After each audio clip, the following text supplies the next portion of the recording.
Hey, friendos! I'm gonna do the Big Bad Challenge. Bust that out, take a break, and if I have time, I'll do the Special Check Challenge today. So just so I can get these all done and over with. And the background I put on the newest Kingdom Hearts Union podcast.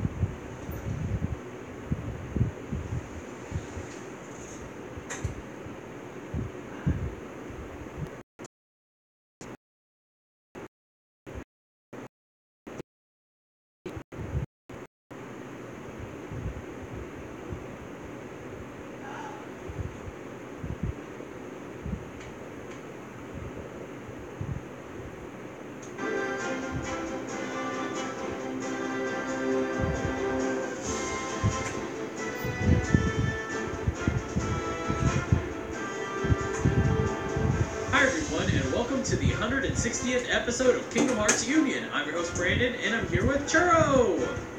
Hey guys. Let's go, man. Good. Just another Saturday night. I'm at the time of recording. There you go. It's Sunday afternoon for me, and kind of dreading having to go back to work, but it is now finally December. Oh, come on, you piece of shit! To look a lot like Christmas. There you go. And Kingdom Hearts 3 is only a month away!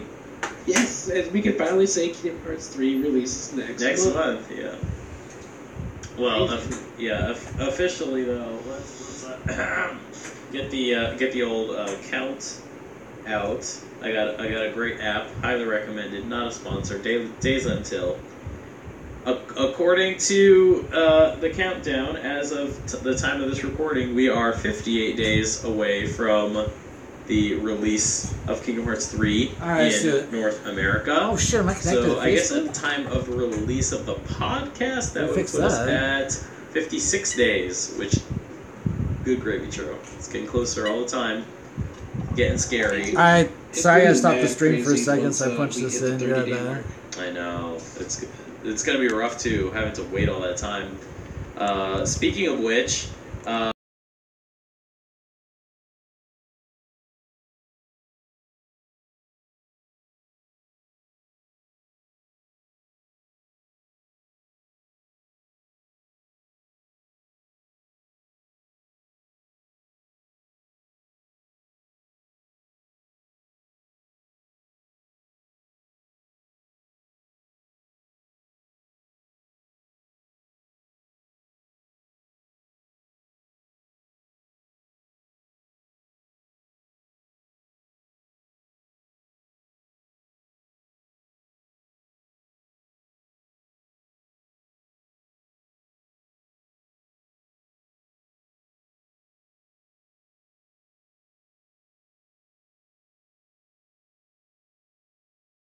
want to make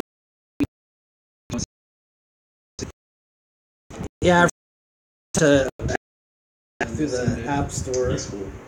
You have to. Yeah, I'll have to log see back into about Facebook. the whole Alright. Kuji thing. Sorry about all that. Let's do it again. I thought it was going to be I like the shop, didn't I? Kuji that we have all the time, but that's right, because I got the... So the typical lotteries that we have, which are just randomly on campaign all the time, is usually be like some idol group will have like a campaign going on. Like for example, the convenience store that I usually go to in Lawson, they have a campaign going on right now for some idol group like HKT46 or something like that, and then I think if you pay like at least, or if you spend at least 700 yen, which is a little bit, around $7, a little bit under maybe, you get to pull from a box. You get to play this like peel off like sticker thing, and then inside if you win something, it'll be the picture of that item and then like a barcode, and you can hand that barcode to the cashier, and they'll scan it, and then they'll grab that item and give it to you for free. And usually it's something like, here's a free shoe. There's a different version of the box. Or sake, which means liquor in Japan, so you can get alcoholic drinks as well. I did that once on accident and got this can of sake. I still haven't drank it yet, but I don't know, I'm not really into sake, but that's the usual kind of kuji that I'm used to. But this seems like it's just a straight up lottery. You buy into it specifically, and then you see what you win. And for me, if that's the case, I want to give it a try. And the thing I just hope if I do buy into it, I get something out of it, not nothing. And the only thing I actually want out of all of it, I actually want the low prize. I want the lowest prize. I want the Keyblade pen. Because that I could see me actually using. Like the figures, Keyblade pen? I actually just don't care about at all. Like I'm not a figure kind of guy. I'm definitely not, just not interested in merchandise. But a pen, I'm a teacher. I can always use pens. So I want those and the keychains, like the clothing keychain. Yeah, that can be cool. I also did like there's the poncho, the Mickey ear hooded poncho. I like Mickey just in general, so I'm down with that. So anything apart from that, I'm just not interested. But yeah, all in all, very, very interesting that's going on now. So I'll let you guys know more about it on the podcast and on the live stream. How I get on with that. If I can figure out how to initiate it. It sounded like I was talking to my friend who she did it on Saturday when it started. I guess she might be a bigger Kingdom Hearts fan than me. I don't know, but she went to. Yeah, it's very possible, especially when it comes to merchandise. Very, very possible. Basically, everybody is more of a fan than me when it comes to merchandise. Yeah, she said she went really early to a 7-Eleven and I think it sold out. But she lives in Fukuoka, so it's that's a really populated place. Nobody lives here, and I have met maybe one Kingdom Hearts fan in this whole town. Come on, we'll see how it goes. So anyway, that's my crazy life update. Also, I beat Red Dead 2. Yay! Highly recommended. I was going to add into the Kingdom Hearts thing that Super Groupies, which is a clothing accessory company, they had a pop-up shop. That's a weird freaking clothing. They had it in Tokyo, right? Somewhere in Tokyo. Yeah. And people got to try on, they couldn't buy anything. They could pre-order it there, but they couldn't buy anything or take anything home at the time. So they were allowed to try on the clothing, the watches, and it was nice seeing a bunch, these people would take pictures of all the stuff they were trying on, and they had a little photo op with it looks like a canvas with the photo town, and it had a really crazy artwork where it looks like you're actually sitting on top of the clock tower with a piece of ice cream. So it was actually pretty neat. Yeah, that's definitely more up my alley in terms of oh wow, Kingdom Hearts. I really goods. jumped up Something in that I could actually wear outside and not be marked out for being a crazy otaku. Oh shit, I don't even get a guess? Alright, so, hold on. That's definitely more my I speed. guess I'll add. But even then, I guess that's time. I haven't seen the prices. I'm guessing they're all very expensive. Yeah, basically the cheapest thing there is $100. Wow. And if you want, basically it's clothing accessories based off the character. Yeah. Sora, Riku, Kairi, Roxas, and Excellent. And if you want a whole set for one character, I did the math, and it's going to cost you almost $1,100. Forget that. A friend of mine who went asked me, "Did you want anything?" I really want to watch. I really want to get the Sora watch. Yeah. I definitely, like, out of all the characters' clothing, I definitely did like Riku's and Sora's the best. I guess I thought Roxas was too kind of plain. I didn't like Roxas. I didn't like Axel's either. Kyrie's was okay, but I don't know. It didn't seem... It looked a lot better in the illustration than it did in person, I felt. But the Sora one and the Riku one looked pretty good. I could see me wearing either, but I'm mostly just in it because I like the fashion. I actually don't care about the fact that it is the Sora one and it has Sora-related imagery on it. I actually prefer it without, so thanks for the shopping idea, Nomura-san. I'll go to Uniqlo and buy something that looks like it. Right. That's really all I care about, so... Anyway. Moving on, for you new folks, Kingdom Hearts Union is part of the podcast series called Final Fantasy and Kingdom Hearts Union, and is presented by the Gaming Union Network. We release every Tuesday, rotating each week with Final Fantasy Union, and we come out on the iTunes Store, KingdomHeartsUnion.com, and Kingdom Hearts Union's Twitter, which is at KHUnion. Our show has a 2-segment show today. Our first segment is the news segment, and our second segment is the question segment. In the way, yeah, we got a lot of this. So, in the way of announcements, as always, if you guys like the show, please consider supporting us on Patreon at patreon.com/ffkhunion. Our Patreon executive producers for this episode are as follows. We've got Blue Machine, who's at Blue Machine, Joseph Robertson, who's at Pokemon Trainer J, Louis James, Keith Field, who's at The Mighty Keith, Blowie, Billy Jackson, who's at _Billy Jackson, Barry Norton, who's at Nortron Zero, Mike, Chris Morales, Ishbel Ayala, Red Peppers, Eric Decker, who's at Choco Taco, Vietanitas, Michael Graham, and Churro, if you can take these last ones.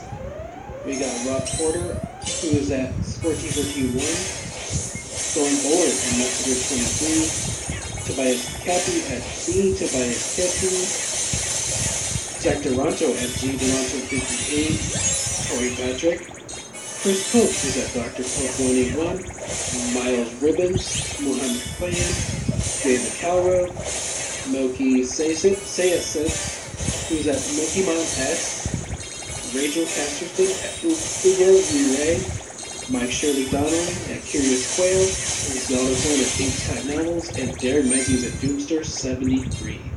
And be a part of the show! Send us your questions to khuquestions@gmail.com.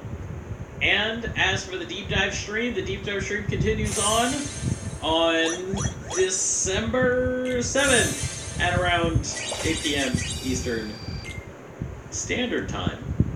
Yeah, we're in Standard Time now. Which you can catch the Deep Dive stream at twitch.tv/KHUnion. On the last stream, we started, finally, Dream Drop Distance! Yay! And, good golly, Churro, I wasn't ready for how long those worlds are. I was doing, what's it called? La Cité de Cloches or whatever, the City of Clocks, which is Hunchback of Notre Dame. Holy crap! And I'm so used to the worlds going by really fast, but in the case of this game, because they got the drop mechanic, you're basically doing 2 worlds at once, like more or less, like basically 2 full stories at once, and as a result of that, Kingdom Hearts Dream Drop Distance actually has the fewest world count of all the Kingdom Hearts series, only 5 districts. But you have like 2 full stories in each of them. You got Riku's side and you got Sora's side, so yeah, definitely. It's kind of like, Birth by Sleep. My cat worked out pretty good. Yeah. I think. Yeah, that is a good that is except whatever, it's not one of so,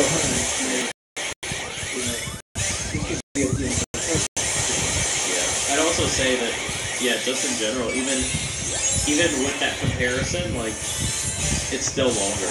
Like the worlds definitely feel longer than like now that I've been playing all these games in order so far. This world has felt like the longest Disney world that I've played so far, except for maybe in Kingdom Hearts 2, the Colosseum. The Colosseum in Kingdom Hearts 2 is really, really long. I would say that one's still the longest so far. Like, that one has so many bosses. Like, you have, like, whatchamacallit, you have Hades, you have that, like, fake-out Hades one, and then Cerberus, and then you have to, like, go to the other side of the underworld and, like, fight your way, and then find Pete, and, like so many, like, different fights. Oh, and then on top of that, like, that's not even the end. It ends with the Hydra. It's, like, right there, that's 4 bosses. Like, 4 big bosses in one world, so I would still say Kingdom Hearts 2 Colosseum still holds the crown, so to speak, for longest Disney World in a Kingdom Hearts game. I think that's definitely going to change once we get to Kingdom Hearts 3. Tetsuya Nomura keeps saying like how long these worlds are, so we'll have to see how it goes. But so far I still think Kingdom Hearts 2 has the longest worlds in terms of Colosseum, but I think Dream Drop Distance has probably the longest overall in all the worlds. So yeah, gonna continue on with that, and because of the length, I actually wasn't able to finish Hunchback of Notre Dame. I only finished Sora's side, so for the next stream, we're gonna finish up Riku's side. In advance, I have really leveled up Sora and Riku quite a bit, so we're actually pretty good. So I'm hoping to finish that world for Riku. And then the next one would be, I think, the Grid. It would be Tron Legacy's world. And then we'll see if we can get into Prankster's Paradise. No promises on that, but we'll see. So, yeah, that'll be the next stream. So, December 7th, which, by the way, December 7th is the birthday, the anniversary of Chain of Memories on the GPA in North America. Random birthday, man. But I remember that now, like it was yesterday. Yeah, that was good times. Yeah, let's see if that does. So anyway, moving on to the news.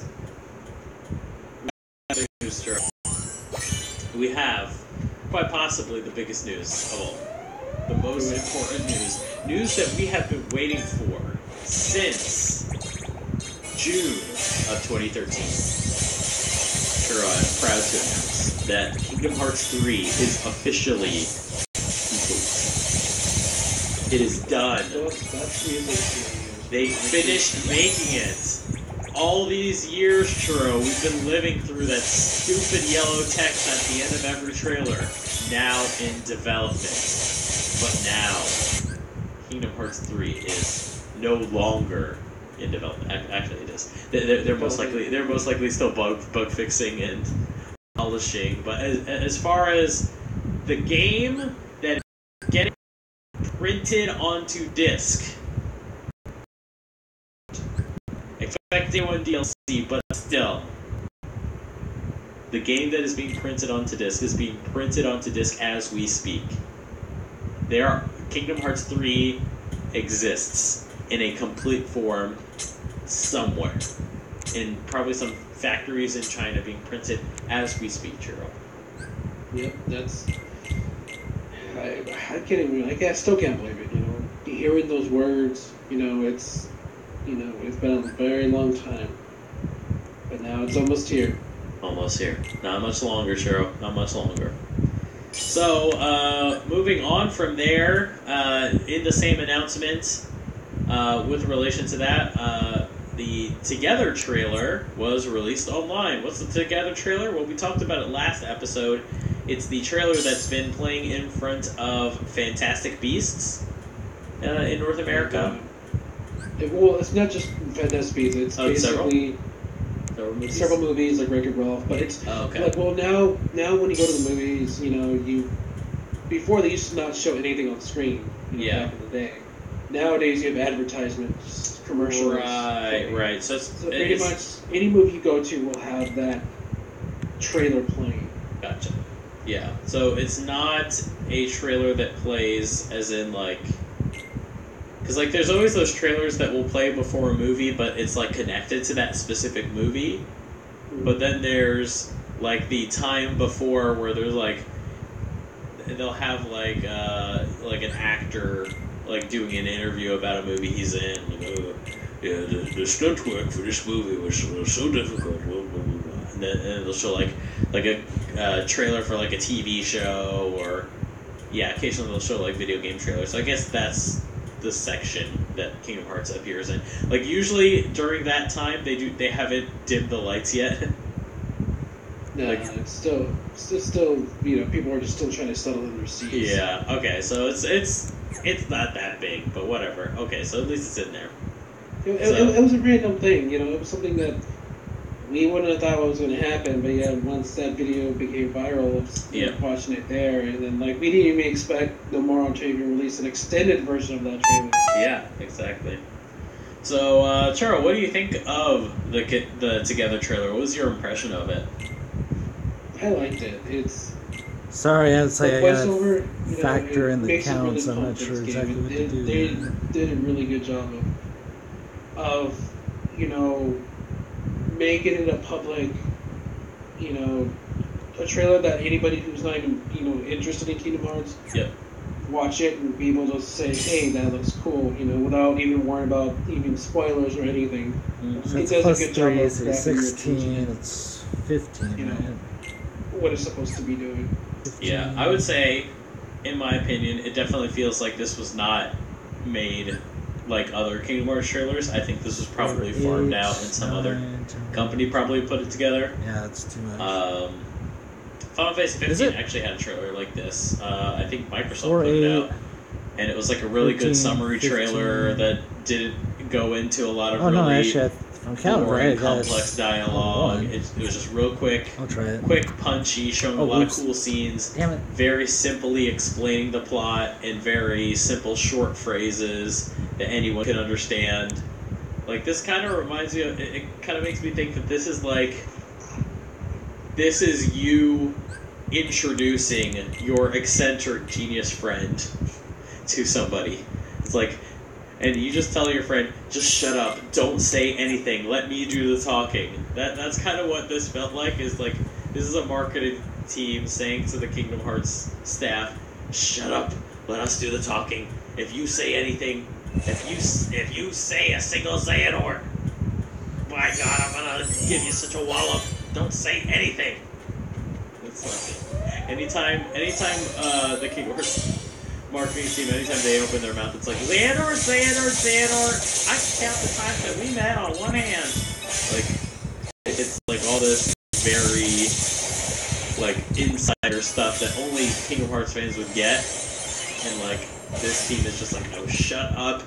Let us do the editing. And they kept the dialogue to a minimum in terms of, like, what actual dialogue came from the game. And it was just, like, real big, ear-catching words. Titan! Like, that's a big two-syllable word that has, like, a big imagery to it. Like, wow, a Titan from Disney, wow, Disney's cool, and, like very quick, punchy, very Hollywood. It doesn't feel like a Kingdom Hearts trailer at all. But I think for its purpose, which is, like what you said, Churro, is for the people going to the theater that's not there for Kingdom Hearts, and they get to see all this stuff. It's for them. So I'm very happy that they put this together. I hope the Kingdom Hearts team, look longer and see, like, oh, there is a way that we can communicate about the game that's not extremely alienating, even though it's Kingdom Hearts 3. So, not to say that I think all trailers should be like this, but I think, maybe there's a balance between the kinds of trailers that we usually put out and the kind of trailers that the kind of trailer that this is, and maybe there's like a nice middle ground. As much as I love hearing Don't Think Twice and Chikai in every trailer. Maybe sometimes you don't need it. So, anyway, moving on. Yeah, it's kind of nice because when they play Don't Think Twice in the trailer, you don't hear Yeah. sound effects or anything. So that's kind of nice to hear. Yes, finally. Sound effects again. Yeah, exactly. That's the thing. I don't know what the deal is. I'm assuming it's some sort of like legal thing with Utada, where if anytime they play her music, they can't have sound effects. But man, it has been ruining most of their trailers recently, and I hope they renegotiate in further games or in future games, or like rethink how they use that music. I think it would be fine. Like in the case of Don't Think Twice, I think it's fine. Like if you're only allowed to play Don't Think Twice and no sound effects, but you can play voiceover, then just forget the voiceover. Just play Don't Think Twice. Just have music. Make it a music video. Like you don't need to have the voices. It's fine. Like if just voices doesn't work. It just doesn't. Like those voices were recorded in a very sterile sound booth. On purpose, like they're supposed to be recorded that way, but they're recorded in a very sterile sound booth, and it makes the sound, if you just hear it like that, it's so raw and like empty sounding, like it just doesn't work. So I say, if you're gonna play the theme song, just play the theme song. Leave it at that. Like don't go crazy. Anyway, moving on from there. Amazon had a Cyber Monday stream where they were revealing various things, and they had a little segment for Kingdom Hearts 3. Churro, what'd you think of the segment? It was poorly planned out. Yeah, I mean, that's what I'm hearing. Originally, during the Black Friday stream, Tim mentioned that there would be a world premiere trailer showing on Cyber Monday. Okay. At 1 o'clock. It was supposed to be the very first thing because I think they were supposed to open up with that. Yeah.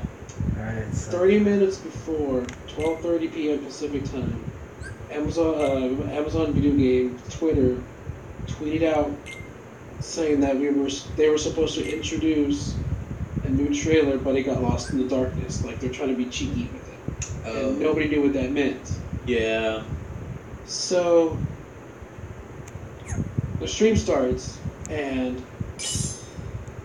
they were late starting the stream, and they cut to them to Greg and Tim talking already, so like they kind of missed out like the beginning part of the stream. Okay. And they were just into talking about merchandising, from Amazon, and you could tell that Greg and Tim were kind of getting nervous because it's like chat room full of Kingdom Hearts fans, wanting this trailer, and they're all like, Kingdom Hearts is next. This is the trailer. We're supposed to be. He said something to the likes of, here's the trailer. They showed the trailer, but it was really the Together trailer they showed. Yeah. And from there, they segued into the DLC that they mentioned in the Black Friday stream, which was the Dawn Till Dusk Keyblade, which was actually 7-Eleven Keyblade that was released in Japan. And then they introduced something about like bits. If you're a Twitch Prime user, you get like an extra 500 bits for doing something. I don't know. I didn't really wasn't paying attention. But I was too busy checking out like the reaction of the fans after they showed the same trailer. And I think one of the mods or somebody controlled the Amazon Twitch account replied to somebody in the chat stating that there was originally a trailer supposed to have, a new trailer was supposed to be revealed, but it never got shown. Yep. And basically that caused a lot of uproar with the fans about why it wasn't shown. And then the next day, he did his own, his own podcast that he does. Yep. And he brought asked some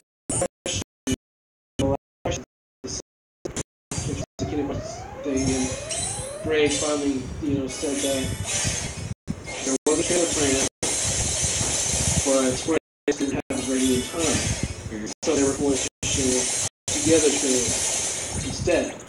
Yeah. So pretty much it's a mixture of, you know, some blame goes to Square Enix for not having it done. Some blame goes to Amazon for not really being clear of what's going on. Yeah. With the trailer, you know, why wasn't it being shown? Instead of trying to make a joke, you know, like two joke or be cheeky with it, they should have just came out and said, hey, we're probably something else, but it's not going to happen, unfortunately. What else? So it's just one giant fiasco that resulted in like a lot of people canceling their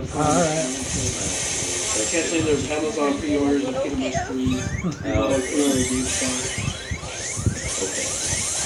Well, so yeah, as you Hey, said, Cortana! so I guess the whole big Talk! deal with the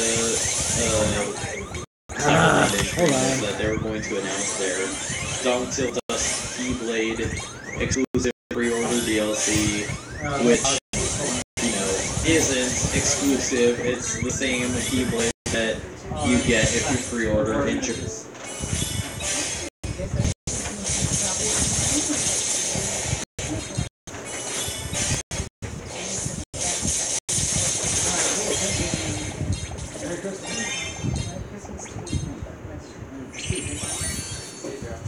Have a good day.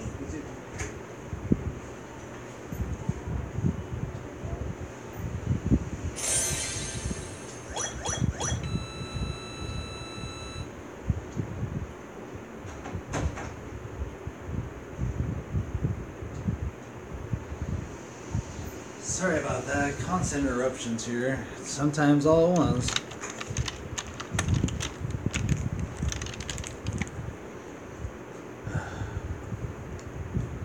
Don't give a shit about the magazine, but I use a back scratcher. Alright, so did I get all three?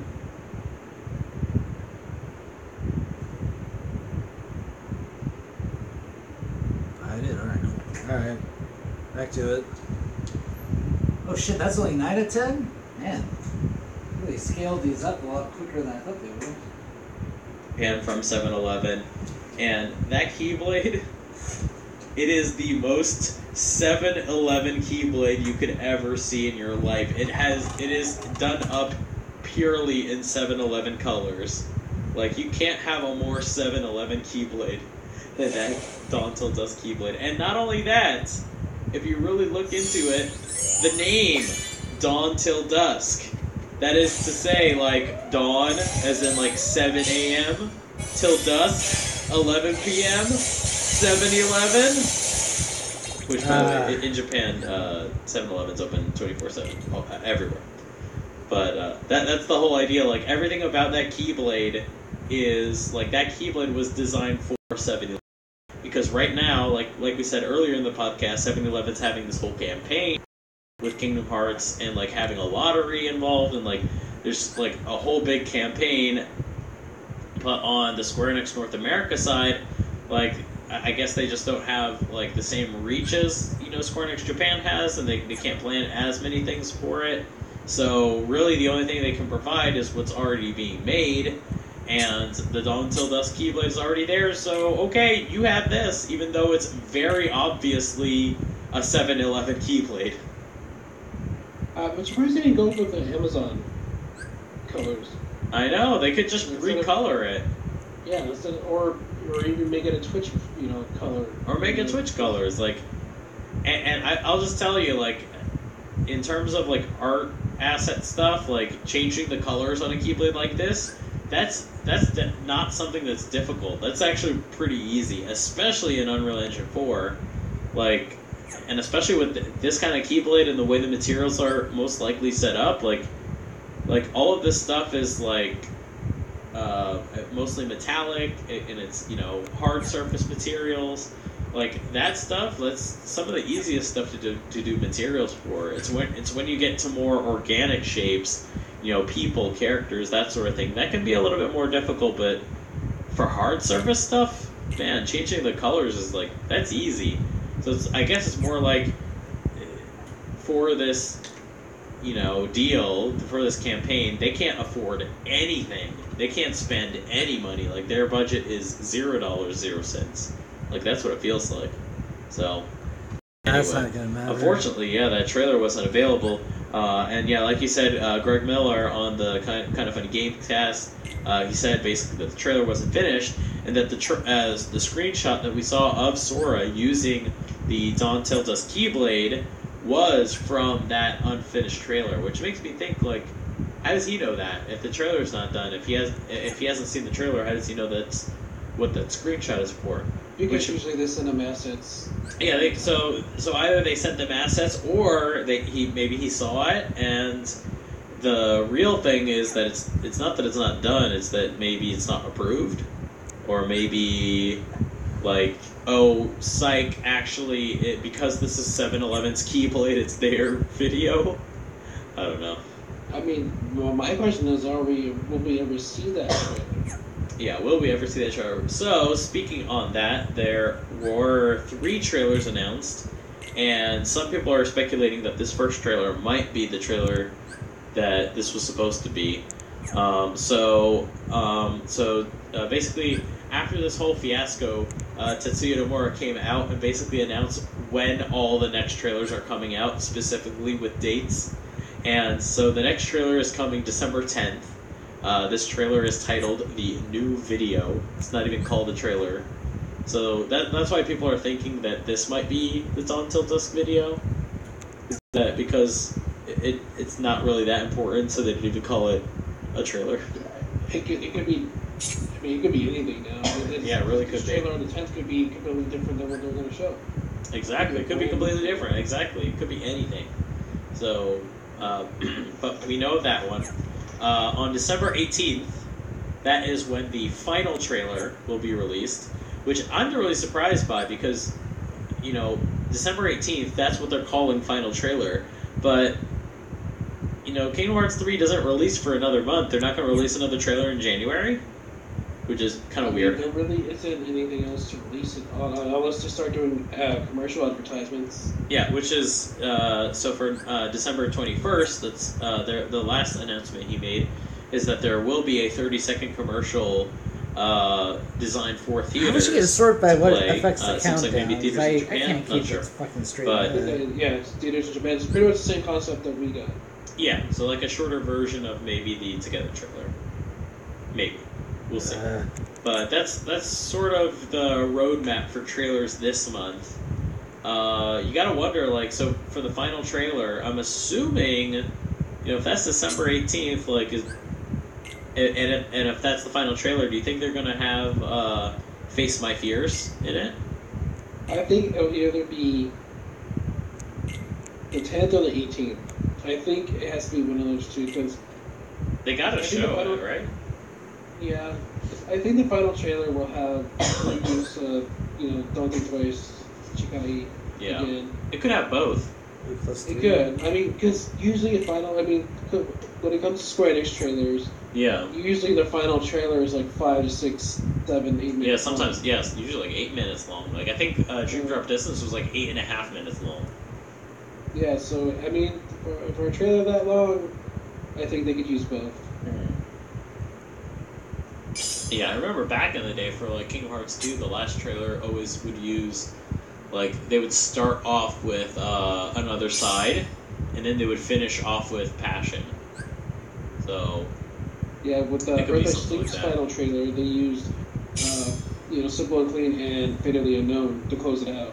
That's cool. Yeah, so, I'm guessing, like, if they follow that trend where it's a longer trailer, it'll most likely have like 2 main songs that they use, and they could. I don't know if they have maybe the rights to use 2 Utala songs in the trailer, but if they do get that, that could be one way that they do it. Is start it off with Face My Fears, and then it ended off with Don't Think Twice / Chikai.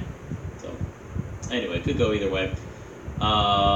So moving on from there, Allison Stoner replied to a comment, I think on a YouTube video, asking her about her experience on Kingdom Hearts 3, and basically she said that Kingdom Hearts 3 has been the most fun Kingdom Hearts project for her to record so far, and she said very sneakily, "You'll see why." Churro, what do you think? I mean, if the way she puts it that way, I think that because Kingdom Hearts 1, Kingdom Hearts 2, Kyrie didn't get much screen time. No. So the way she puts it, I think they're gonna give Kyrie a lot of screen time. Yeah, so that's definitely one part, but you also got to consider that this is Alison Stoner, and her prior roles were, she got Shion, and a couple of times she did Kyrie, but I think apart from just a little bit with Shion, I don't think any of the characters have had I mean, Shion had a lot of screen time, but it was But her character was her character is not like Kyrie. Kyrie, Shion's more a person questioning their existence. Yeah. So and she had a brief moment of happiness, which is able to suddenly keep living it. But it's that reset it. Yeah, and going to Kyrie's thing of not feeling so useless. Not feeling so. That's when it resets it. So I still got it. So it's now it's. On top of that, it has to hit like you're once. saying, it's her time to be in the spotlight. It feels like this is definitely going to be their opportunity to really have a story for Kyrie. Because so far Kyrie hasn't really had much of a story, so there seems like there's unfortunately I don't have most likely going to be a lot of opportunities maybe to flesh out her character, give her more character scenes, more lines. And maybe be playable. Maybe. We'll see. She's got a Keyblade now. So. Yep. Let's talk about those new renders. Yeah, the renders released yesterday and randomly. Yeah, real random. I'll just try that. Were those renders in that press release? Were those the only new renders in that? Because I saw a lot of the renders and they were mostly old. Yeah, there was the old renders that they released. Okay. Again, the only one in that set that I didn't see before was that generic organization, but it's nothing so much as an organization member. But yeah, Kyrie looks great. It's got cute hairstyle. Everything about her model looks perfect.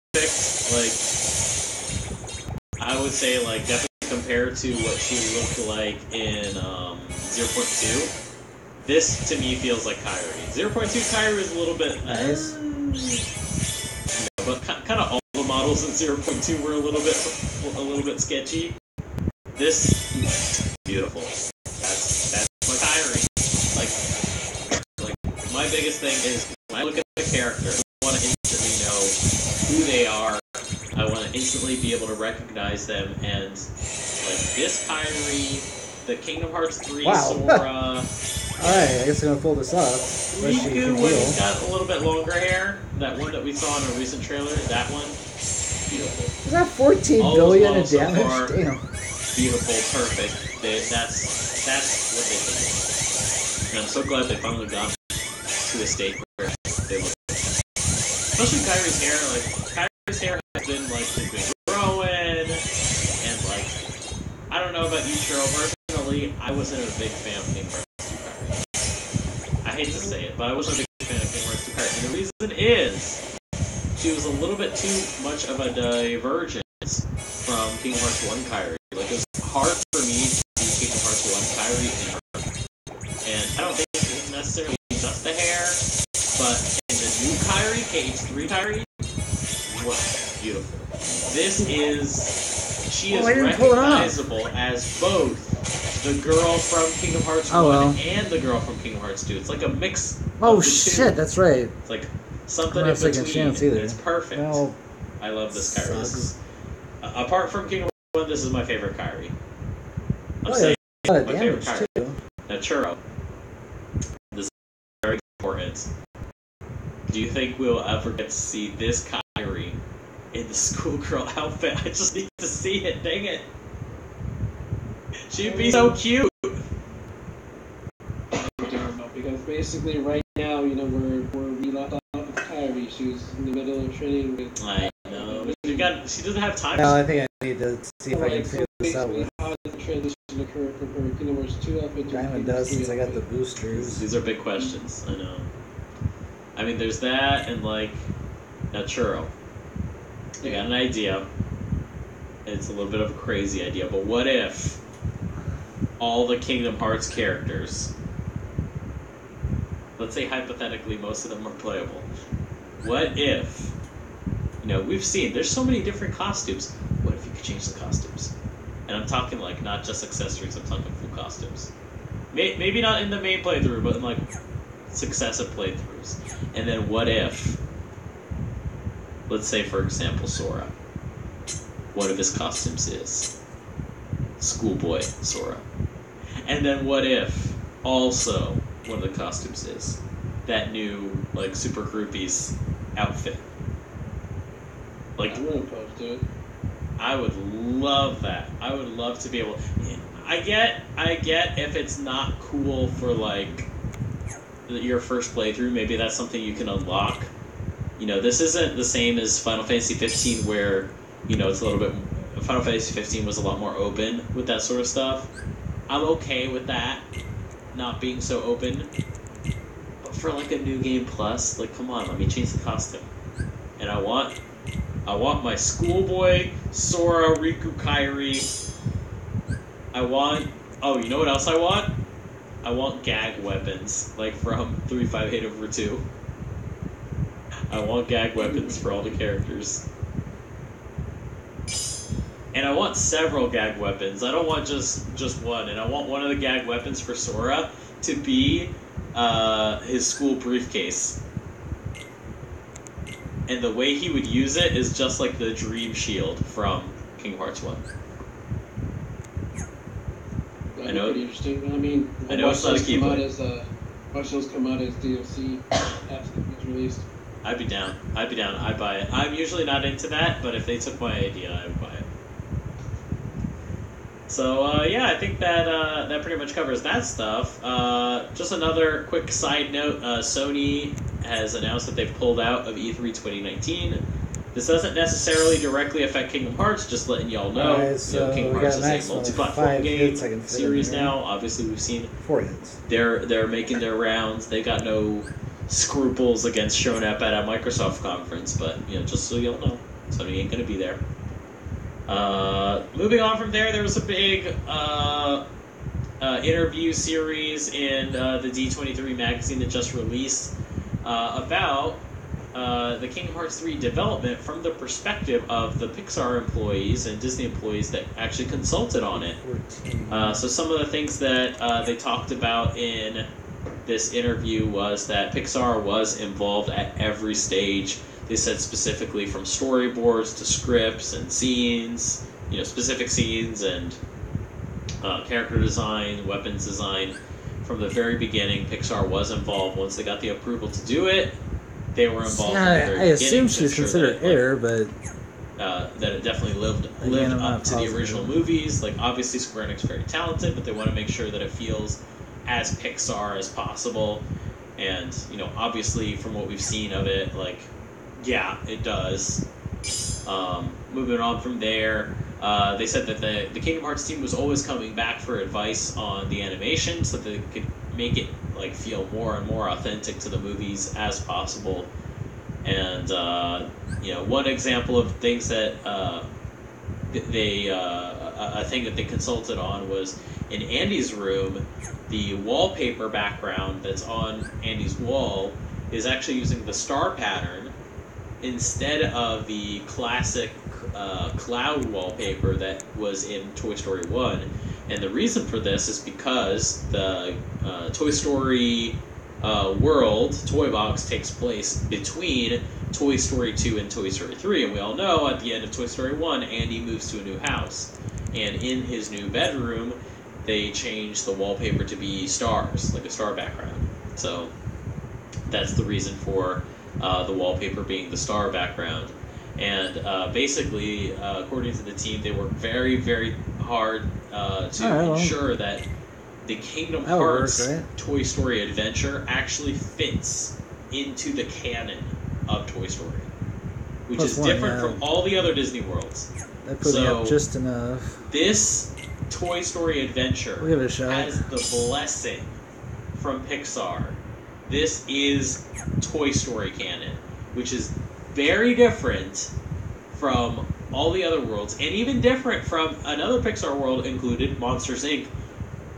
The Monsters Inc. story, for example, is not canon because it takes place during the same time as the movie. But the Toy Story one is to Toy Story. That's awesome.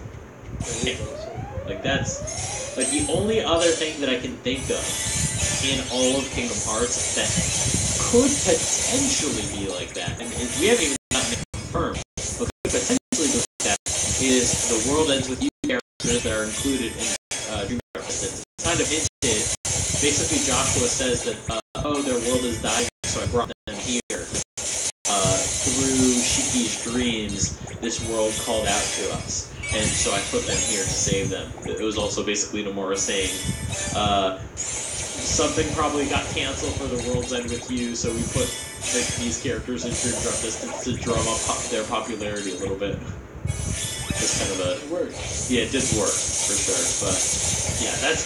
So far, in Kingdom Hearts, that's so far the only cameo that we're aware of that potentially could have been a part of the main canon of that series, too. Like, they're actually connected. Whereas in other Disney worlds, it's just a retelling. It's a cameo appearance. It's not... Like, the Kingdom Hearts version of Kingdom Hearts didn't actually happen in the original movie. It's not intended to be that way. The Toy Story, as far as Toy Story is concerned, okay, they made sure it worked, and that's awesome.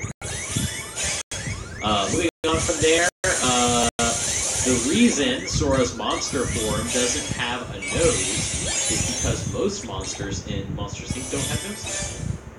I never really thought about that. But Sully does. Sully does, but Sully is special. So they basically said, like, Sully is the exception to the rule, so why would Sora be any different? Why would he have a nose? So, moving on from there, since Monsters Inc. World is based on the movie's storyline, they were able to expand on areas that were in the movie and also show places that were never showed in the movie. So they were talking about things like, different areas, like from where the where the writing on the doors. Like, different parts of that whole thing, like, they maybe had planned it, or maybe didn't get to plan it in the original movie, but now that they're revisiting it with Sora, they're able to redesign it, or design those areas as well. So, you could sort of think of this as, like, the behind-the-scenes of Monsters, Inc. in a way. Like, you get to see areas as they would have been in the movie if the Pixar team got to design it. They just never got the chance. Yeah, it's kind of nice that way, because like it's almost like looking at it like a what if. Perspective. Yeah. Instead of Mike and Sully, you got Sora. You're exploring all these. I mean, I hope they can do that with further worlds. Yeah. Down the line, I would love to see, the worlds and from a different, alternative perspective from Sora. Yeah. Through different, instead of going through like the normal places that you see in the movies, it's like, here's another area to be hold on. Here. Probably upgrade. I mean, we already heard like Big Hero too. 6 is that's right. treated that way. Doesn't it optimize? It's treated almost like a sequel to the original movie. Sorry, I don't even have to mess with it anymore. Like, definitely for me, cool. like, I haven't gotten into the grid yet, but I really wish that they could explore what the third Tron movie would have been. Because unfortunately, the third Tron movie, the one that was supposed to be the sequel to Tron Legacy, that got canceled. But if they could use Kingdom Hearts as an opportunity to explore that story idea, that'd be pretty cool. Oh yeah. I don't know if they'd ever do that, but it'd be pretty cool. So moving on from there, it was also interesting that some of the higher level staff that actually worked as consultants, they were surprised that a lot of their staff actually were big fans of Kingdom Hearts. They just didn't realize about it, and it kind of gave them more confidence when they were consulting. Like, wow, this is already a big thing. Like it's so great to hear. Like, if you're working on something, or if you start a game, start playing a new game, and like just mention it to your friends in passing, like, oh yeah, I just started playing Persona. Oh my god, you're playing Persona, that's the best! and like maybe someone over there overhears them screaming like, "Oh, Persona! Oh, that's awesome! That's so awesome!"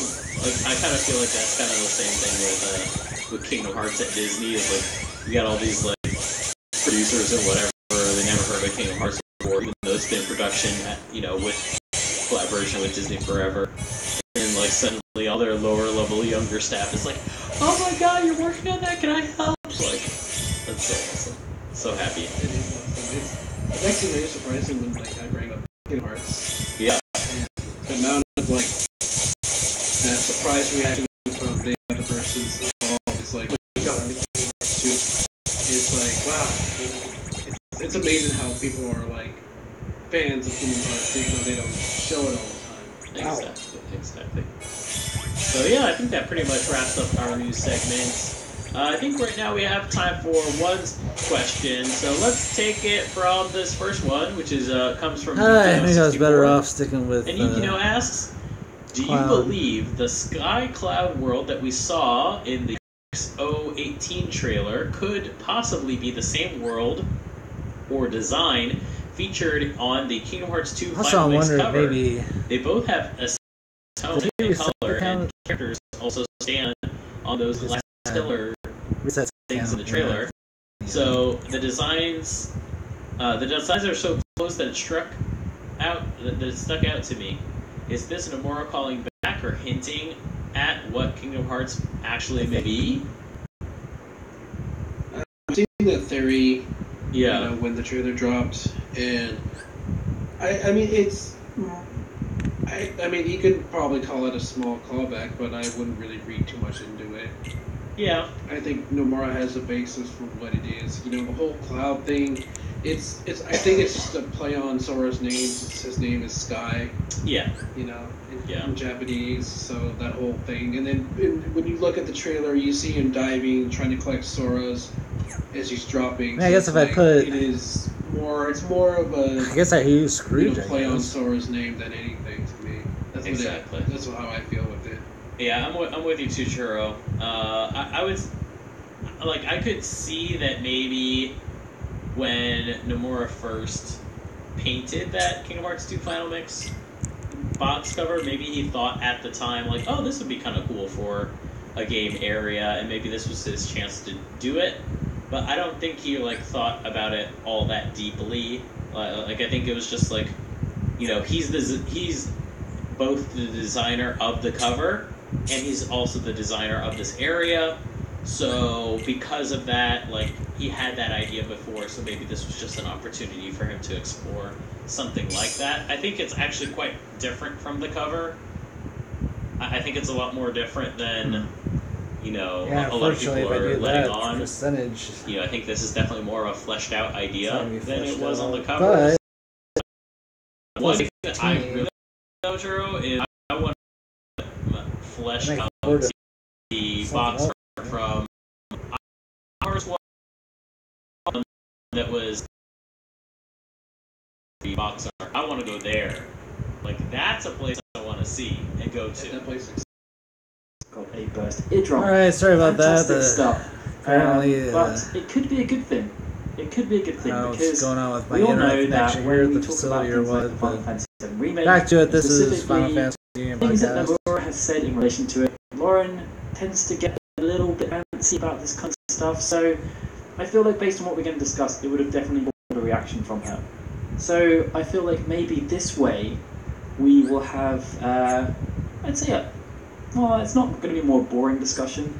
It's going to be a more methodical discussion, let's say, by myself. I'm going to discuss it with myself, present points of view to myself, and we'll take things from there. Hopefully you guys enjoy the discussion and enjoy the points I've raised, the detective work I'm going to go through, and that kind of stuff. But yeah, we'll get onto that in a bit. Before we do though, for you new folks, Final Fantasy Union is part of a podcast series called Final Fantasy and Kingdom Hearts Union, and it's presented by the Gaming Union Network.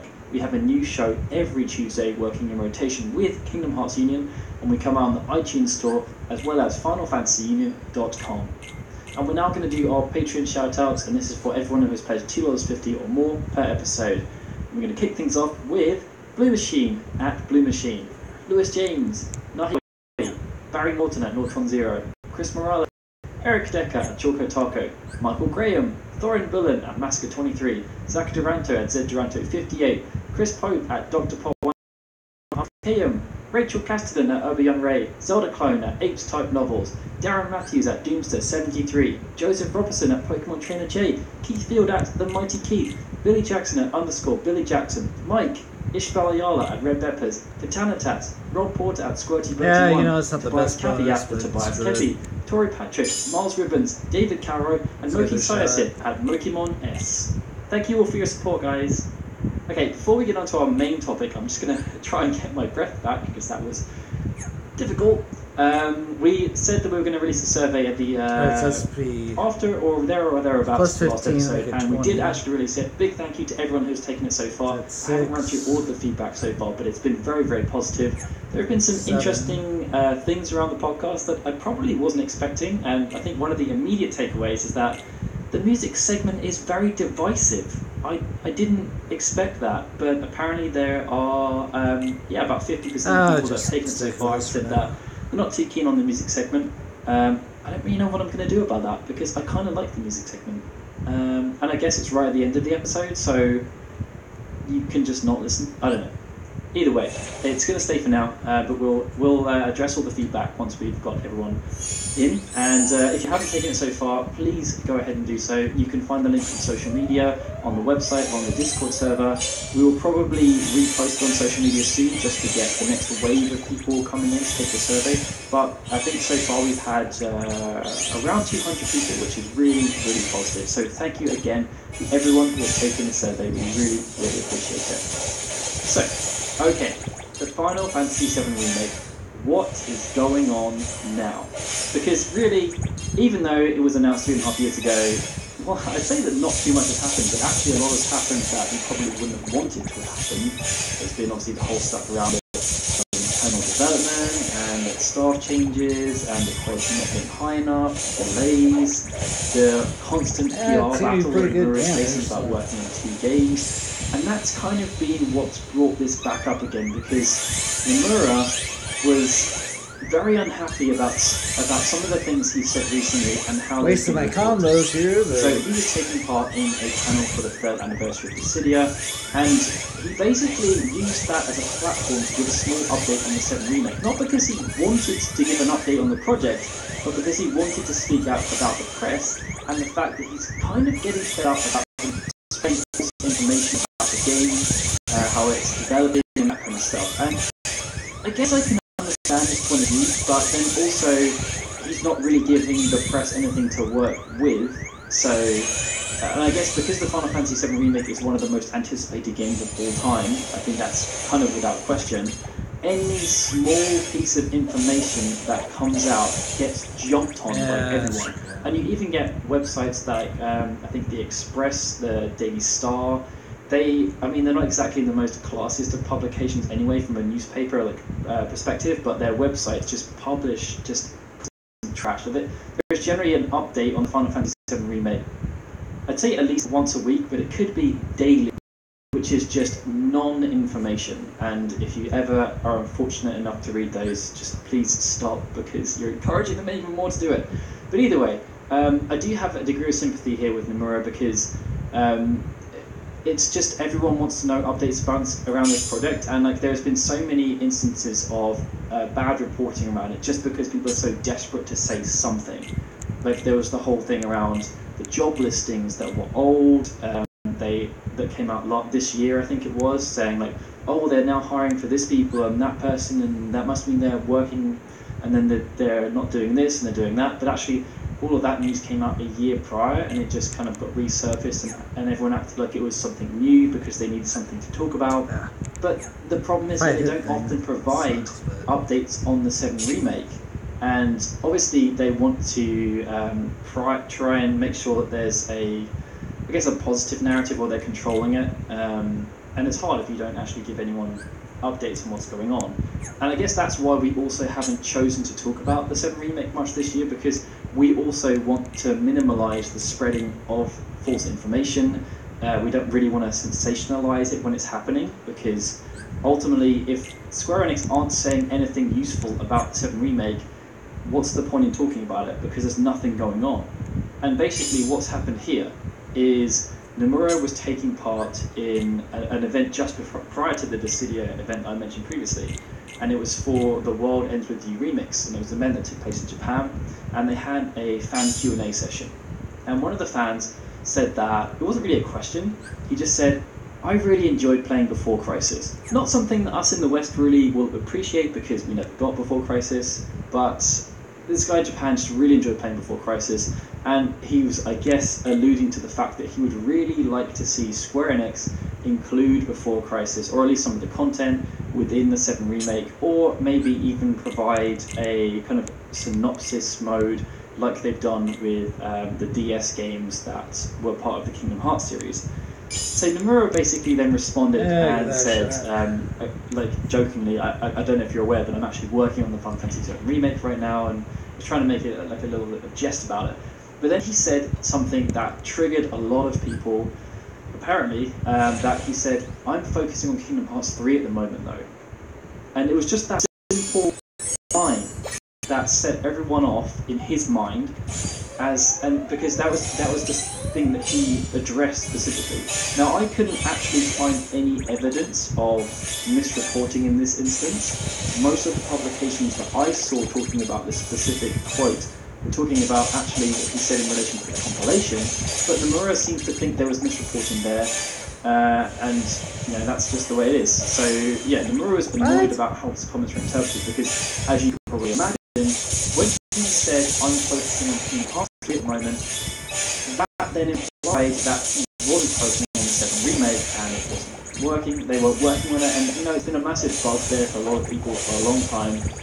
There was even, I was looking up, Nomura commented on the 7 remake development during E3, and Eurogamer, it basically said that the game is actually in development, like production and everything, like they're actually developing it. And Eurogamer put in quotes, the Final Fantasy VII remake is quote unquote actually in development, because it's been just, no one knows what's going on with the project, and this is kind of the problem that Nomura has, that people are reporting on stuff, but like he doesn't really say anything anyway. But anyway, that's kind of by the by. Basically, Nomura was upset about the fact that he'd said that he was focused on Kingdom Hearts 3 at the moment, and people were saying that that means that he's not working on the 7 remake. And he basically, at the Dissidia event, took time out to address this and said that he was currently focusing on Kingdom Hearts 3 from a PR perspective. But after that, he will be focusing on the PR for the Final Fantasy VII remake once Kingdom Hearts 3 comes out. So it's just kind of like miscommunication from his part, really, because he didn't specify in his answer that he was only focusing on doing PR and marketing for Kingdom Hearts 3 at the moment, and that they were still working on the Final Fantasy VII remake. But anyway, so that's basically all that happened with the 7 remake, and that's what's got everyone in a massive tiz. He said that he was only focusing on Kingdom Hearts 3 right now, and basically all he meant was that he was focusing on Kingdom Hearts 3 PR right now, which makes sense because the game comes out in 2 months' time, and the 7 remake probably isn't going to be coming out for a while. But what does this actually mean in the wider sense? So he said that development is going smoothly, favourably, however you want to say it. That doesn't mean anything to any of us because the game's been in development now for 3.5 years, and we've seen nothing, literally nothing, since they took development in-house. No, I tell a lie. They did show the updated concept art for the Airbuster in the background of a picture that had Naoki Hamaguchi on their recruitment page. Wow, big whoop, thanks for that, Square Enix. But yeah, basically we've seen nothing for the game since they did the whole in-house announcement. And even before that, Nomura showed off those screenshots at the Monaco Anime Gaming International Conference, I think it's called, Magic. Just like 2 screenshots, talked a bit about the gameplay mechanics, and that was almost 2 years ago now, I think it was. So we've seen literally nothing. So him just saying, please don't worry, just doesn't mean anything to us. But I guess, in a way, he's right, because should we be worried? No, not really. Do we have a right to be worried? No, not really. I mean, ultimately, we're just fans. but I guess I'll see inadvertently what to happens dictate when I what do they this. work on because they're only working on this project because there was so much fan demand, and therefore we do have a vested interest in it and its development. But I think ultimately the thing that he misses out on, well, I don't know, maybe he's just an evil genius and just plays on it too much, but ultimately we're just filled with anticipation. We're excited about this project, and I think there are so many people that are excited for it for different reasons. Some people are excited to play it because Final Fantasy VII means so much to them and really want to see more game graphics. Some people are excited to see if it's going to fail. Like, that's just how it is. It's the same thing with sports as well. Like, someone like, I don't know how many of you guys are MMA fans, but someone like Conor McGregor, he's a kind of love him or hate him guy, and loads of people want to tune into his fights because they want to see if he's actually going to back up everything he's saying, or if the person he's fighting is going to absolutely pace him. Like, there's just that much interest in what's going on with him, and I think that's exactly what's happening with the Final Fantasy VII Remake. The difference is that Square don't say anything about it. So when they do say really, really small things, it just gets jumped on and made into this massive big deal that it really doesn't need to be, because they're not actually controlling anything. And we've talked about this before in terms of how it'll be close, when but Tabata was running his projects, he was very forthcoming. I think it's The just going moment- to come pretty down much to the one of moment my we took over Final combos. Fantasy 15, they decided that they were going to completely do a 180 on the lack of communication that Nomura had with the fans. And we saw it versus 13, there was just this massive disconnect between everything that was going on. Fans literally had no idea what was going on in that project for so long. I think it was a good, probably about 7 years. We literally knew nothing about what was going on. When Tabata's team took over, they decided they were going to completely change that. And yeah, sure, sometimes they went a bit too far, they communicated too much. But the whole thing was they had an open dialogue with the fans. But with the Final Fantasy VII Remake, we just don't have that. And as I said, it's one of the most anticipated games in development right now. And we know nothing. Close, but And close it's been going on this way for 3.5 years, which is really crazy to think about. And I think the thing that's actually kind of projected this even further now is the fact that Sony have just really stoked the whole PlayStation 5 thing. They've, I don't know if you guys are aware, but I mean, you probably are. They've just cancelled, well actually, sorry, be attending E3 next year for the first time in a very long time, which has basically made everyone go crazy because E3 is the big event where you go if you want to make big announcements.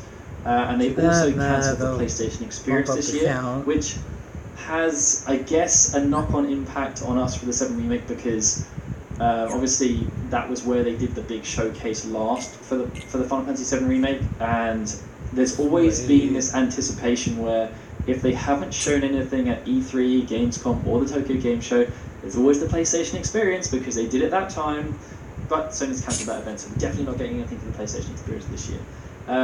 But I think the whole thing around that is that it basically means that they're gearing up for the PlayStation 5. And as soon as I heard this, I didn't think about anything else. And this is not me just like jesting or anything. I literally, the first thing I thought about was a quote from Yoshinori Kitase that he said right after the 30th anniversary opening ceremony.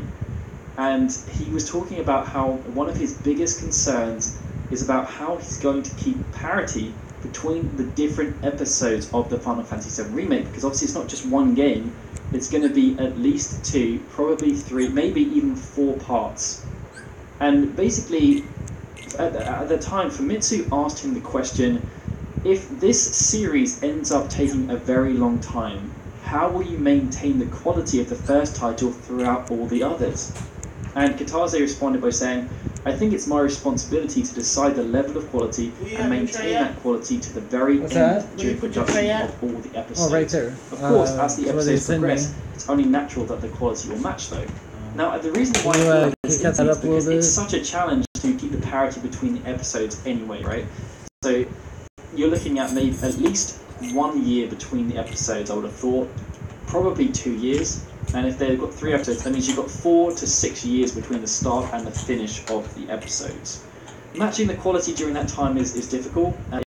It's more more achievable because you'll be reusing a lot of the assets and stuff like that. And we've seen it with the PlayStation 3, not so much with the PlayStation 4, but definitely with the PlayStation 3, where the Assassin's Creed franchise, they had Assassin's Creed 1, 2, Brotherhood, Revelations, 3, Rogue, and then Black Flag was like a cross-generation title.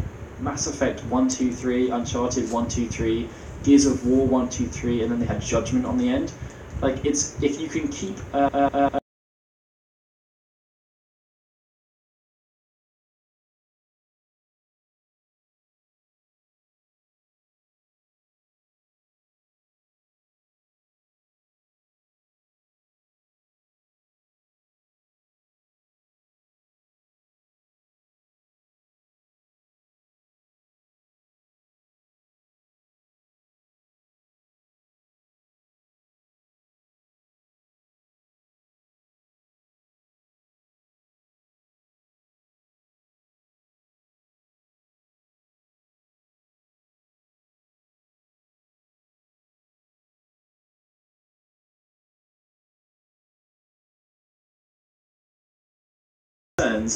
surely having all release on the same console makes it so much easier to maintain.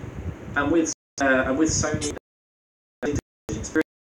next year, the big rumor is that they're going to have a small reveal event next year, and they're going to have a massive reveal at the PlayStation Experience next year. And this is something they did with the PlayStation 4, if you remember back. They did a reveal event during February, March, I think it was February. And then as the year went on, they really pushed it through. And at the moment, the current rumored timeline for the PlayStation 5 to release is late 2020. Developers are now starting to openly talk about the fact they're working on it. There was obviously the leak.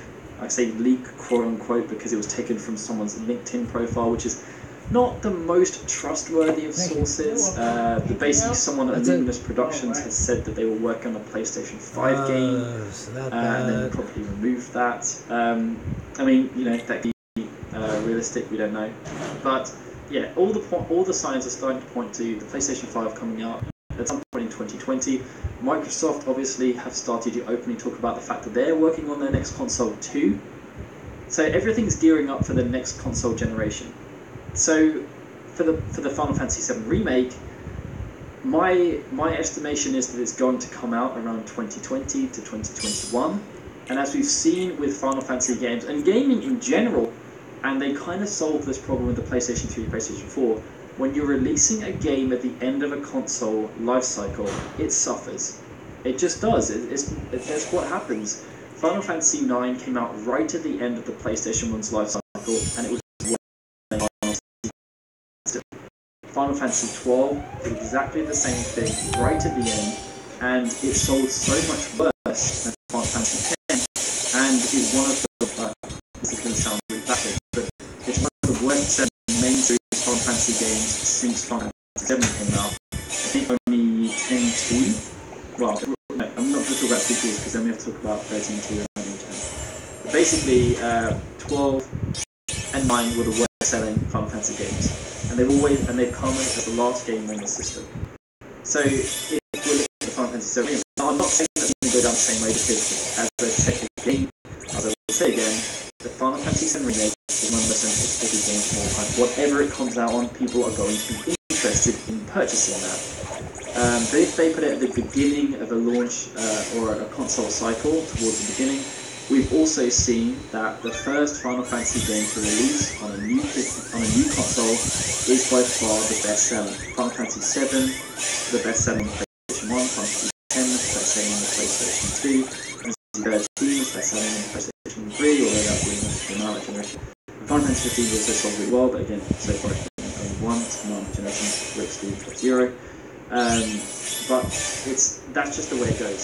So I mean, like, what does this mean then? Does it mean that the Final Fantasy VII Remake skips PlayStation 4 completely, and they basically just pull a Final Fantasy 15 again, where they said Versus 13 is coming out exclusively on the PlayStation 3, guys. We've signed a deal with Sony to make it exclusive. Oh, but wait, now we're actually moving it to the PlayStation 4 and Xbox 360 and calling it Xbox One, calling it a new game. exclusivity gone. I think I got the And right remember, setup. I think I the just gotta wait for the Final Fantasy VII combos to work out in play my it favor. first, I think it was on the PlayStation 4. So It I'm said, gonna like, this is apologize. I'm gonna exclusive be forever, in guys. the background. I'm gonna see if I Very can get much through a this timed fight. exclusive. Maybe So- they're going to use this again to get out of that exclusivity deal with Sony. I don't know. Obviously, they've just had the announcement that next year, a lot of the older Final Fantasy games and the new remasters are going to be releasing on the Xbox One and also the Switch. Blanking for some reason on that announcement. But maybe the multi-platform is something they're really going towards again. But then, they've also just been releasing games exclusively on PlayStation 4 as a timed exclusive. World of Final Fantasy, Nier Automata. There's been some more as well. There's quite a few actually, but I can't remember the names right now. But who knows? Yeah, maybe the Final Fantasy remake does have this whole shift of the PlayStation 5 and Xbox, whatever the hell they're going to call it, or they do the whole cross-platform thing. As I said, it was their kind of way around the drop you get towards the end of a console, because they've started releasing games on both consoles. And we saw this so much with the PlayStation 4. You look at the Assassin's Creed franchise, Black Flag came out on the PlayStation 3 and the PlayStation 4. And we also saw that basically because of this, there were very, very few console exclusives that came out in the first year. If you look back and look at the PlayStation 4's release, or the games that were released in PlayStation 4 for the first year, there were very, very few that were PS4 exclusives. Most of them were either PS3 and PS4 releases, or they were PS3 remasters that were upgraded for the PlayStation 4. Which was, it's their way of fucking that decline at the end of the franchise, at the end of the generation. And I can only imagine them doing that again, but even more severe as they try to mitigate anything that they could lose. So it's a very real possibility that the Final Fantasy VII Remake is going to be a cross-platform title, but that means that from a parity perspective, at least they're able to maintain it, because they wouldn't look at the PlayStation 4 version then, they would look at the PlayStation 5 version, and then that would be the continuation. And obviously, as we saw with the Mass Effect franchise, Mass Effect 1 and Mass Effect 3 are very different games. Like stylistically, graphically, they probably look, I'd say they look similar. But the mechanics of the game are very different as it progressed, because they've learnt, they took feedback on board, and you'd expect them to do with the same with the Final Fantasy VII Remake. Just because we're seeing gameplay mechanics in the first part of this Final Fantasy VII Remake doesn't mean we're going to continue to see those as it progresses. And I think that's something also we have to brace ourselves for. That's whole out yet. But I think it's a very interesting discussion point. But again, like I say, all of this discussion and everything has happened because Nomura said something. Basically, the main takeaway out of all of this is that once Kingdom Hearts 3 releases in January, they're going to shift their focus towards talking about the Final Fantasy VII Remake. And supposedly this means that updates should increase, but there's a very big should, because Nomura has to actually do that talking, and there's a good chance that he just won't want to do it. Katase is obviously working on it too, and he's a bit more communicative, but also he's in a new position now. Sure, he's still the head of BD1, but he's also an executive board member, and Hashimoto may talk about stuff being the brand manager for Final Fantasy, but generally I don't really pay too much attention to what he says, because I don't know, just we all know what Hashimoto does, and generally he's a massive troll. So yeah, hopefully, fingers crossed, once we get past January, we will start to see stuff. Now, the problem is, again, by saying this, Nomura has now started up the whole thing again. Does this mean we're now going to see the Final Fantasy VII Remake at E3 next year, or Gamescom, or the Tokyo Game Show, or the PlayStation Experience when they have their massive showcase of the PlayStation 5 supposedly rumoured? That would be the perfect place to do it. PlayStation 5, launch event, Final Fantasy VII Remake. Maybe they might even show it as a launch title or reveal at the kind of small reveal event that they could do at the start of the year. Who knows? There's so many opportunities now, because he said that. People are going to start speculating about when it's going to happen again. Like, it's like he's his own worst enemy. inadvertently by saying these things. Because when he does talk, he just makes it worse for the fact that he doesn't like to talk. I don't know. Anyway, we have some news updates to give you now. Hopefully you guys enjoyed the kind of discussion, delve into current Final Fantasy VII Remake shenanigans of what's going on, and drama and everything that's basically just a non-conversation, but why it's become a non-conversation. I think that's an interesting topic in itself. Right, anyway, so the first news update is that the Cydia MT, the free edition that we talked about last episode, I think it was last episode, pretty sure it's last episode, that has now released, but we missed something very important. It is Japan only for now, because as Braden reported on the website, English trophies have been found, which means it's probably going to come out in English at some point, but for now that is Japan only, unfortunately. But they have also just released patch 1.18, and that adds it's not anything too significant, but basically you can now undertake missions, or there are missions that are available, and that's for performing certain actions while you're playing the game, killing people in certain ways, doing certain moves, whatever. And then when you do that, you can get some treasure, I believe, and they've also done some more balancing to the game. Whatever. I need to wrap this video up. I'm going to be pulling from that Kyrie banner. Yeah, they had the 3rd anniversary. Before this event goes dark, they kind of done it themselves, but Kujiraka was joking about the fact that they basically never need time off anymore because they made a persistent game. Oh dear. Alright, this should at least get me through it. Okay, so the next story is the Final Fantasy Fest been going on, and they announced the 3rd expansion for the game called Shadowbringers, which from the looks of the trailer will have a much darker tone.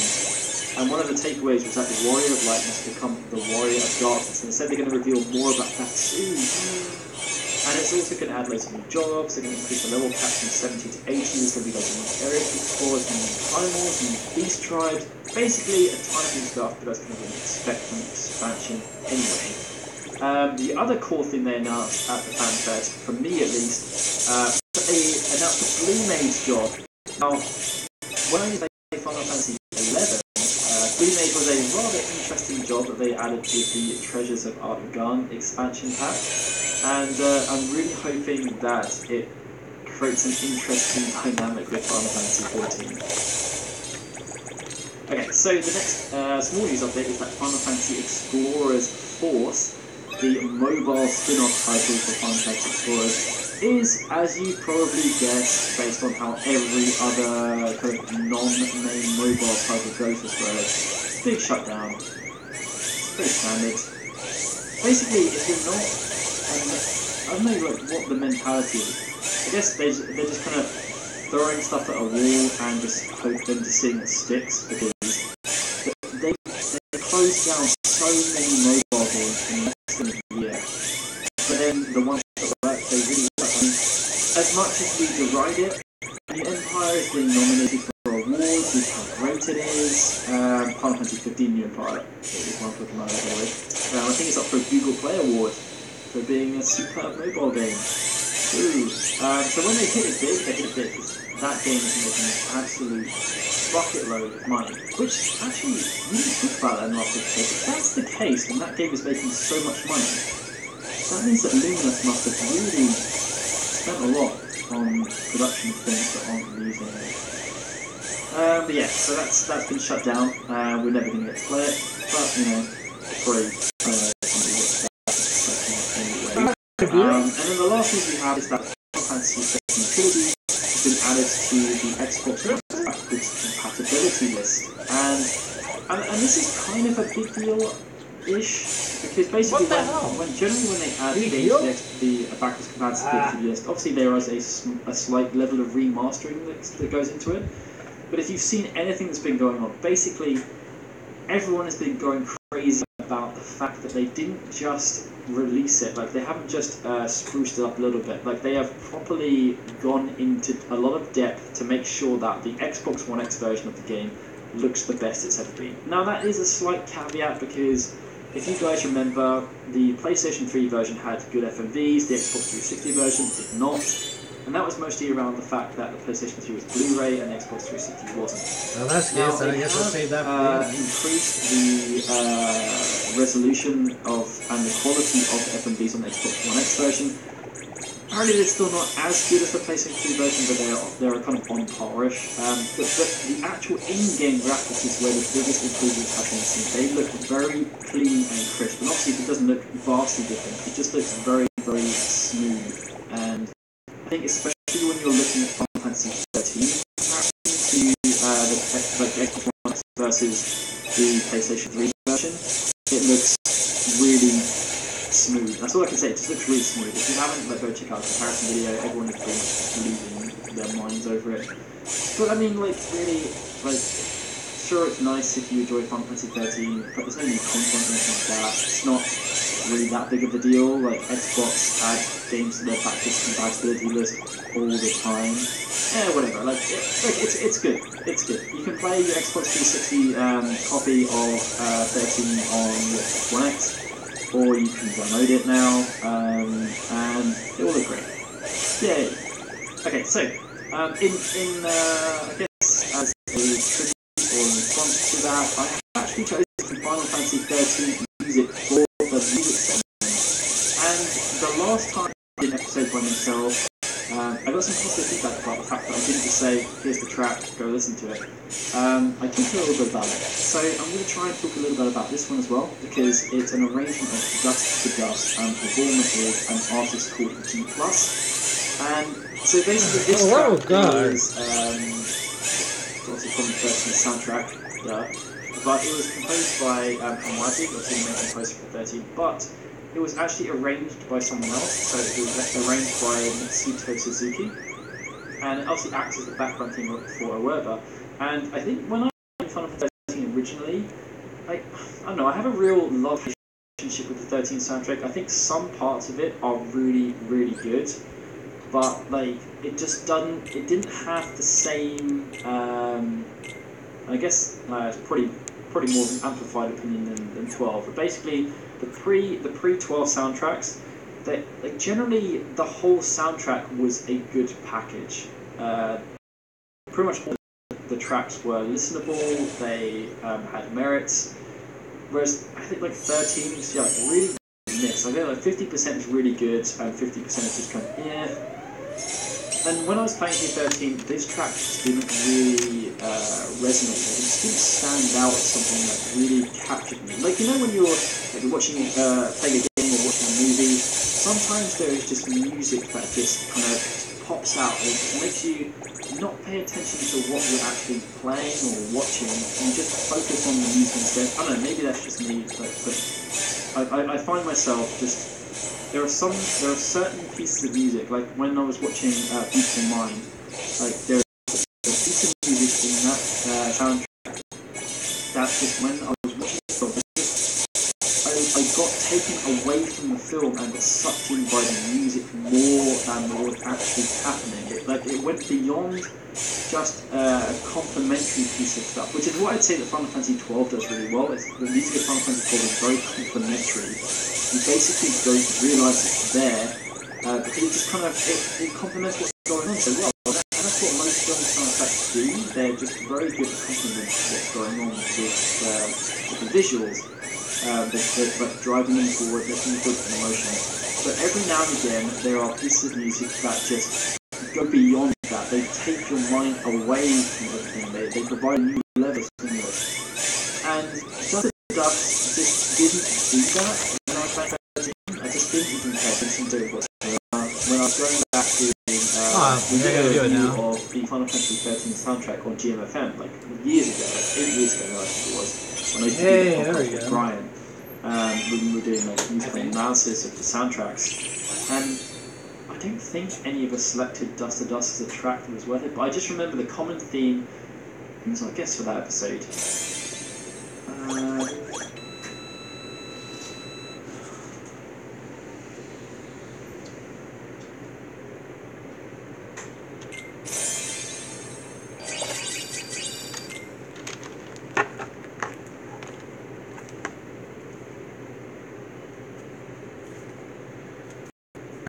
What I'm up against now. Oh, 7,000.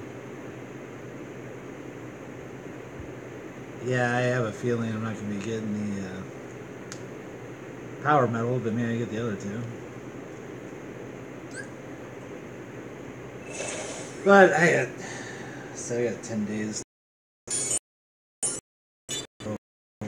He was in.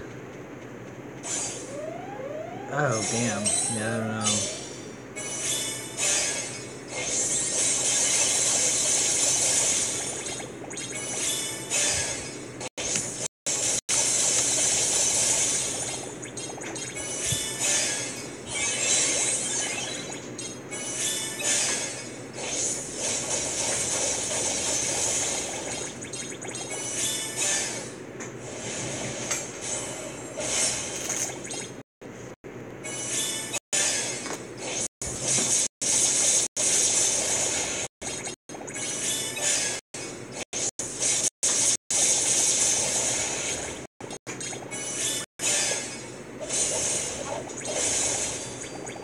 Yeah, I don't think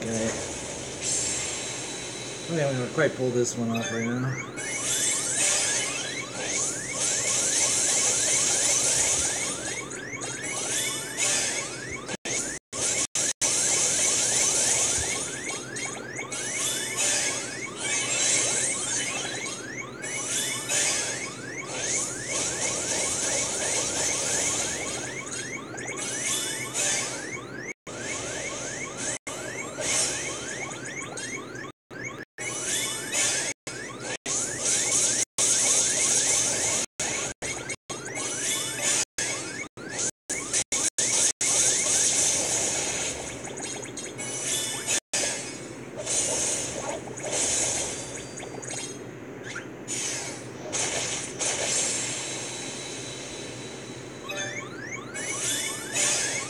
But looks like I could potentially troll my way to a victory anyway.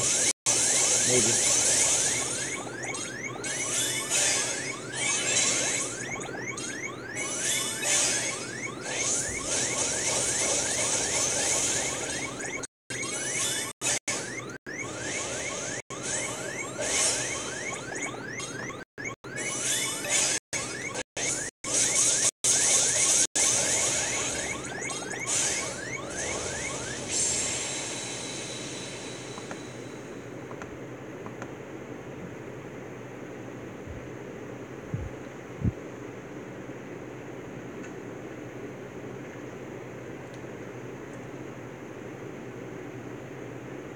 Well, I know if anybody's gonna see this because I kicked offline on the laptop. So, all right. Thanks for watching, and I'll tackle this at a future date.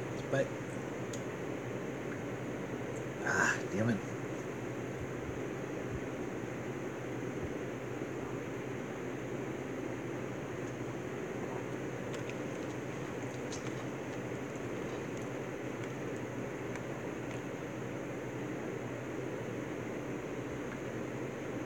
Mother F.